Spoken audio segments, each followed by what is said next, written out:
একটা মহা আনন্দে আমরা কাটাচ্ছি। অরূপ ভাইয়ের কীর্তন সব পেয়েছি, কি আমরা পেলাম? সত্যি সত্যি আজকে ভাববার প্রশ্ন আছে। এমন উত্তম কীর্তনের মধ্য দিয়ে আমরা কি পেলাম?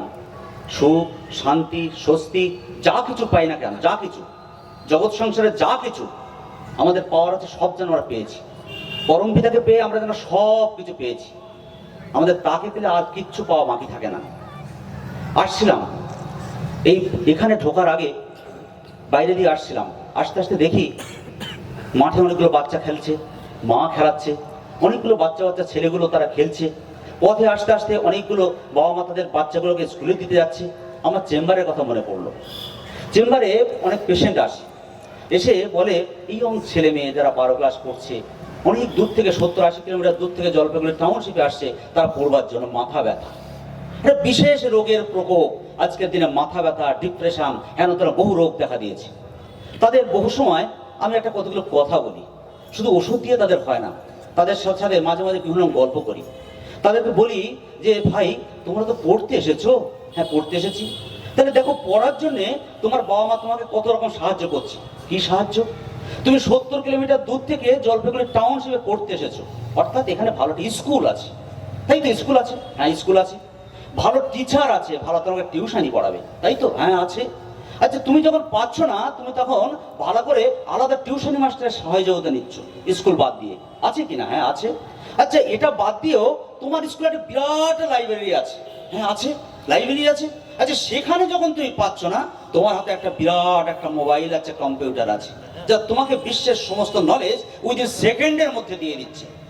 তাহলে তোমার অভাবটা কোথায় আছে? মাথা ব্যথাটার কারণটা কোথায় হচ্ছে? মাথা ব্যথার একটা কারণ তৈরি হয়েছে আজকের দিনে জগৎ সংসারে। মাথা ব্যথার একটা কারণ তৈরি হয়েছে অনিয়ন্ত্রিত চলন। এই অনিয়ন্ত্রিত চলন আজকে প্রত্যেকটা ইয়ং জেনারেশনের মধ্যে খুব বেশি দেখা দিচ্ছে।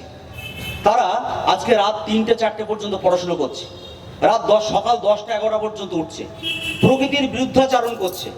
এর ফলে কি হচ্ছে? এখান থেকে যে আজকে আমাদের যে মেডিটেশনের ফলে যে হরমোন যেটা সিক্রেশন হয় পিনিয়াল গ্ল্যান্ড থেকে, সেই গ্ল্যান্ডের সিক্রেশন অ্যাবনর্মাল সিক্রেশন হচ্ছে, যারা ব্যালেন্স সিক্রেশন পায় না। এই ব্যালেন্স সিক্রেশন না পাওয়ার জন্য তাদের মেমোরি নষ্ট হচ্ছে, তাদের স্কিন টার্জার নষ্ট হচ্ছে, তাদের যৌবন নষ্ট হচ্ছে। অনেকক্ষণ দেখি কোনো বাচ্চা মেয়ে কালকে চেম্বার আসে, মাথায় হাত দিতেই তার মাত্র 16 বছর বয়স, মাথার চুল অর্ধেক পাক ধরেছে। এত কিছু ডিটেরিয়েশনের পথে আস্তে আস্তে চলছে। আমরা পড়তে এসেছি তো বাচ্চাগুলো, আমরা কি দিয়ে পড়বো? ব্রেন দিয়ে পড়বো। তাহলে ব্রেন দিয়ে পড়তে গেলে আমি এই যে এতগুলো উপকরণ বললাম, তাহলে তার সাথে আমার কোনটা বাদ গেল? আমার জিনিসটা বাদ গেল যেটা আজকের দিনে আমাদের প্রজন্মের, অর্থাৎ এই 50-60 বছর বয়স্ক যারা আছে, যাদের ছোট ছোট ছেলে মেয়েগুলো আছে, এই ছেলে মেয়েদের জন্য আমরা ভাবছি না দীক্ষার প্রয়োজনীয়তা আছে। দীক্ষার প্রয়োজনীয়তার কথা, গুরুকরণের প্রয়োজনীয়তার কথা আছে, এটা আমরা ভাবছি না। তাই দীক্ষা নিয়ে এরা কি পেয়েছে? আজকে এই প্রশ্ন থেকে যায়। দীক্ষার মধ্য দিয়ে আমরা কি পাই? ঈশ্বরীয় নাম পাই, যে নামের মধ্য দিয়ে, অনুরণনের মধ্য দিয়ে, স্মরণ মনের মধ্য দিয়ে আমাদের ব্রেনের যে সেলগুলো আছে, ইনঅ্যাক্টিভ সেলগুলো জাগ্রত হয়ে ওঠে, জাগ্রত হয়ে ওঠে। শোনা গেছে যে বৈজ্ঞানিকরা প্রমাণ করেছেন যে নর্মাল ভাবে যা আমরা আইকিউ সম্পন্ন মাত্র 0.01% সেল আমাদের অ্যাক্টিভ। রবীন্দ্রনাথ ঠাকুরের 4% সেল অ্যাক্টিভ, আইনস্টাইনের ছিল মাত্র 3% সেল অ্যাক্টিভ।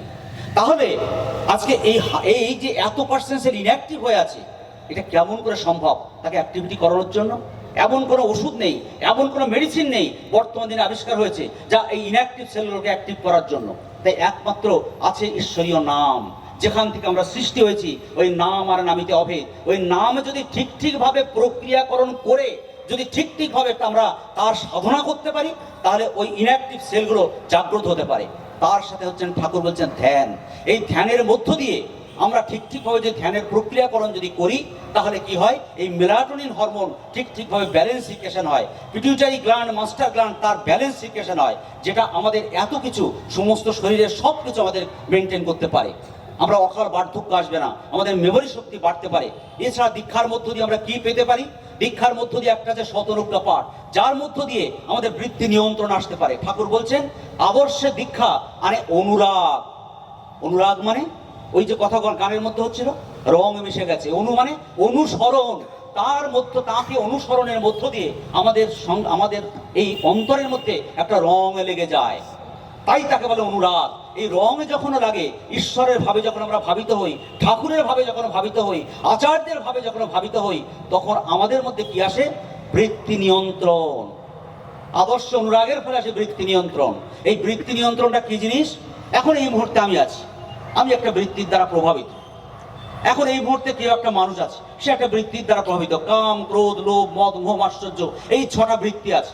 এই বৃত্তির দ্বারা প্রত্যেকটা মুহূর্তে আমরা একটা করে প্রভাবিত হয়ে আছি। এই বৃত্তি মানে বৃত্ত ধাতু থেকে আসছে, অর্থাৎ যা আমাকে আবৃত করে রাখে, যা আমাকে সার্কেল করে রাখে, বা আমাকে বর্তমান অবস্থায় আমাকে রান করে, আমার ব্রেনটাকে বর্তমান অবস্থায় রান করে। এই অবস্থায় প্রতিটা মুহূর্তে আমি এক একটা বৃত্তির অধীন হয়ে থাকি। ঠাকুর বলছেন, এই বৃত্তিভেদী টান এলে তুই দেখবি ভগবান। বৃত্তিতে সার্কেল ধরুন, এই সার্কেলটা যদি ভেদ করতে পারি, তাই ঠাকুর বলছেন বৃত্তিভেদী টান এলে তুই দেখবি ভগবান। নর্মাল ভাবে ঠাকুরকে ভগবান বলা যাচ্ছে না। আমার এই বৃত্তিভেদী টান যখনই দেখবো, তখনই আমি তাকে দেখতে পাবো। এই দীক্ষার মধ্য দিয়ে আমার চক্ষের উন্মোচন হয়, চক্ষের উন্মেলন হয়। তারপরে আমার এই অনুসরণের মধ্য দিয়ে, আমার বৃত্তিভেদী টানের মধ্য দিয়ে আমি তার মধ্যে ভগবান আমি দেখতে পারি। এমন করতে করতে কি হয়? আমার অন্তর্জগতে সহানুভূতি সৃষ্টি হয়, আমার অন্তর্জগতে ধৃতি সৃষ্টি হয়। আজকে ভাইরা, প্রত্যেকটা মানুষ, আমি আজকে যখন ডাক্তারি পড়েছিলাম, একটা সাবজেক্ট ছিল, ওয়ার্ল্ড হেলথ অর্গানাইজেশন বলেছিল যে কি বলছেন স্বাস্থ্যের ডেফিনেশন কি? তার মধ্যে 4টে ডাইমেনশন ছিল। একটা স্বাস্থ্য ছিল সামাজিক স্বাস্থ্য, শারীরিক স্বাস্থ্য, মানসিক স্বাস্থ্য, সামাজিক স্বাস্থ্য। সামাজিক স্বাস্থ্য সম্পর্কে অনেক বৈজ্ঞানিকরা অনেক গবেষণা করেছেন, কিন্তু বর্তমান দিনে আমি গ্যারান্টি দিয়ে বলছি, আমার আচার্যদেব আজকে যে সামাজিক স্বাস্থ্যের প্রচলন করেছেন, যে সামাজিক স্বাস্থ্যের বিকল্প আজকে নেই।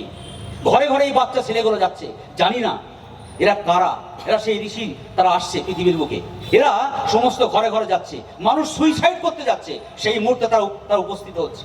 মানুষ ডিপ্রেশনে ভুগছে, তারা সেই মুহূর্তে ঘর ছেড়ে বেরিয়ে যাবে। এরা এই মুহূর্তে সেখানে গিয়ে হাজির হচ্ছে, সেখানে গিয়ে একটা সংসারটাকে আবার তারা জোড়া লাগাচ্ছে। এমন করে প্রত্যেকটা জায়গায় আমার আচার্যদেবের নির্দেশে এমন করে প্রত্যেকটা মানুষ বেরিয়ে পড়েছেন। আজকে তাকেই বলে সামাজিক স্বাস্থ্য। আজকে প্রত্যেকটা মানুষ আজকে সৎসঙ্গ কি করছে আমরা বুঝতে পারি না। বাইরে থেকে সৎসঙ্গের ঢেউ কিন্তু বোঝা যাবে না, এটা কিন্তু অন্তর্জগৎ চলছে, অন্তর্জগতের একটা ঢেউ চলছে। ও তো এটা অন্তর্জগতের রিভলিউশন, এটা কিন্তু ভাবা যাবে না। এটা বাইরে রিভলিউশন নয়, এটা অন্তর্জগতে প্রত্যেকটা মানুষের অন্তরে তিনি রিভলিউশন সৃষ্টি করে দিয়েছেন। আর এই রিভলিউশনের স্রোত একটা থেকে একটা প্রদীপ থেকে আর একটা প্রদীপ জ্বলতে জ্বলতে দূর থেকে দূরান্তরে ছড়িয়ে পড়েছে। এটাই হচ্ছে সামাজিক স্বাস্থ্য। আজকে সমাজ এমন করে, প্রত্যেকটা সমাজ আমরা দেখতে চাইছি কেমন করে উদ্বোধিত হবে। আর এই যে ভালোবাসা অনুরাগের মধ্য দিয়ে কি হয়, আমাদের যে যেগুলো সুপ্ত গুণ আছে, ট্রেট আছে, এই সমস্ত ছেলেমেয়েগুলো আমি কখনোই দেখিনি। অরূপের লেখাপড়ার বিদ্যা কতটুকু, আইটিআই পাস, কিন্তু ও যখন যাজন করে, ও যখন কথা বলে, ও যখন গান কীর্তন করে, সমস্ত মুগ্ধতায় পরিণত হয়ে যায়। কোথা থেকে পায়, কোথা থেকে শক্তি পায়? তাহলে তাদের সুপ্ত প্রতিভাগুলোকে উক্ত করে তুলছেন এই অনুরাগ, শুধু ভালোবাসার মধ্য দিয়ে।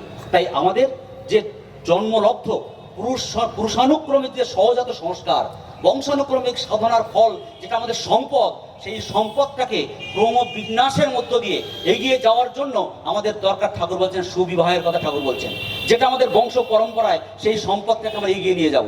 আবার এই সম্পদের উপরে দাঁড়িয়ে আমার যা অর্জিত যা গুণ আছে, এই অর্জিত যা কিছু আমরা করছি, সেটাকেও বর্ধিত পরম্পরা আমরা নিয়ে যাব। আর যেটা সুপ্ত আছে ঠাকুরকে ভালোবাসার মধ্য দিয়ে, সেটা আমরা আরো বৃদ্ধির দিকে আমরা সব কিছু নিয়ে যেতে থাকবো। আর অটোমেটিক আমাদের সমাজ ব্যবস্থার মধ্যে, আমাদের শরীরের মধ্যে যেমন WBC কাউন্ট আছে, যেমন অসৎ বিরোধী পরাক্রম করে, তেমনি আমরা যখন এমন করে চলতে থাকবো, তখন আমরা সমস্ত সমাজের বুকে এই অসৎ নিরোধকে পরাক্রমকে, অসৎকে নিরোধ করে আমরা একটা সুন্দর সমাজ দেখতে চাইবো। এই সুন্দর সমাজ মানে সম প্লাজ অজ ধাতু থেকে আসছে সমাজ, অর্থাৎ সম মানে এক গতি সম্পন্ন, অজ মানে ওই দিকে ধাবমান। কি গতি সম্পন্ন? বাঁচা বাড়ার পথে গতি সম্পন্ন। আর বাঁচা বাড়ার মূর্ত প্রতীক হচ্ছেন আমার ঠাকুর এবং আচার্য। তাঁর প্রতি ধাবমান হয়ে, তাকে ভালোবাসার মধ্য দিয়ে মানুষ যখন চলতে থাকবে, তখন একমাত্র প্রত্যেকের তরে হয়ে উঠবো। এমন করে একটা সুন্দর দেব সমাজ আমরা আশা করছি।